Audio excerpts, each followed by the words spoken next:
Hello everyone, welcome to another module.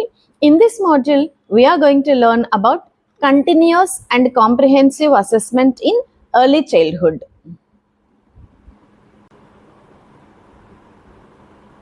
Now, let us understand the continuous and the comprehensive assessment. Why it is important? And it helps us to focus on holistic development of the child. That is the first point. And the second point is it helps us to use the diverse assessment methods, and it helps to the individualized learning plans.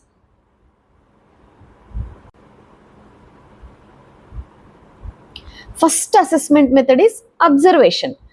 అంటే పిల్లలు ఏం చేస్తున్నారు, వాళ్ళు ఎందుకు అలా behave చేస్తున్నారు, and ఎలాంటి type of activities చేస్తున్నారు అన్న అబ్జర్వేషన్ ఎప్పుడైతే ఉంటుందో నెక్స్ట్ స్టెప్కి ఎలా తీసుకెళ్ళాలి అన్నది ఒక పేరెంట్గా మనకి తెలుస్తుంది. సో ఫస్ట్ అసెస్మెంట్ మనకు కావాల్సింది ఏంటి అంటే we have to observe the children.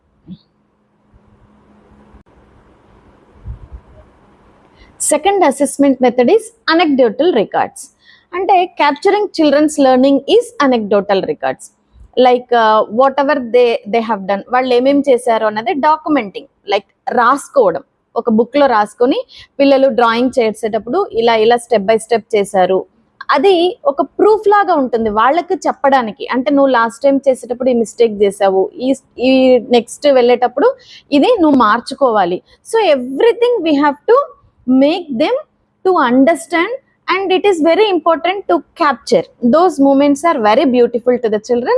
So anecdotal records are very essential for the children learning.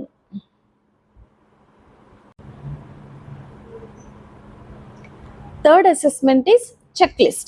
అంటే పిల్లల్లో మీరు ఏమేమి వాళ్ళకి నేర్పించాలనుకుంటున్నారు అన్నది పాయింట్ వైజ్గా నోట్ చేసుకోవాలి. నోట్ చేసుకున్నవి ఎంతవరకు ప్రోగ్రెస్ అయ్యాయి అన్నది చెక్ చేసుకుంటూ అన్ని రాసుకోవాలి. So checklist is very important.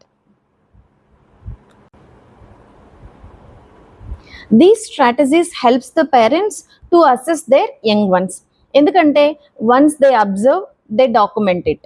Once they document it, then they can check it properly. ఒక్కసారి చెక్ చేసుకున్న తర్వాత ఇంకా ఎలా ఎన్హాన్స్ చేయొచ్చు అన్నది we will go for the analysation method.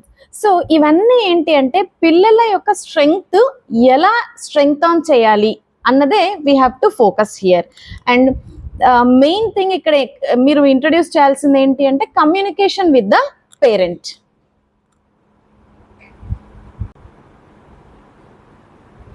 So the key concepts in CCA is, one is observation, and second one is reflection, and the third point is feedback. మనం observe చేసింది డైరెక్ట్గా పిల్లల్ని అదంతా నెక్స్ట్ వాళ్ళకి explain చేయడం ద్వారా వాళ్ళు దాన్ని చేంజ్ చేసుకుంటారు. ఎప్పుడైతే చేంజ్ చేసుకుంటారో ఆ ఫీడ్బ్యాక్ని మనము నోట్ చేసుకున్నట్లయితే నెక్స్ట్ పిల్లల్లో కూడా ఆ ఫర్దర్గా వేరే వేరే ప్రాబ్లమ్స్, కాంప్లికేషన్స్ రాకోకుండా మనం పిల్లల్లో ఇంప్రూవ్మెంట్ అనేది చేయగలం. ఈ కంటిన్యూస్ కాంప్రిహెన్సివ్ అసెస్మెంట్లో ఒక్క రోజులో పిల్లల్ని అసెస్ చేయడం కాదు. ఓకే, ఫస్ట్ వాళ్ళ బిహేవియర్ని అబ్జర్వ్ చేయడం, తర్వాత నోట్ చేసుకోవడం, లైక్ అనెక్డోటల్ రికార్డ్స్ మనం ఇప్పుడు ఏదైతే డిస్కస్ చేసామో, తర్వాత చెక్ లిస్ట్ రాసుకోవడం. ఇది ఒక స్ట్రాటజీ. ఈ స్ట్రాటజిక్గా వాళ్ళ చైల్డ్హుడ్ కంప్లీట్గా అప్ టు 6 to 7 years వరకు మనం అసెస్ చేయగలిగితేనే పిల్లలకి కావాల్సిన స్కిల్స్ మనం ఎన్హాన్స్ చేయగలము, అండ్ వాళ్ళని హ్యాపీగా నేర్చుకునేటట్లు అంటే నాలెడ్జ్ ఓరియంటెడ్గా తయారు చేయగలం. Thank you for watching.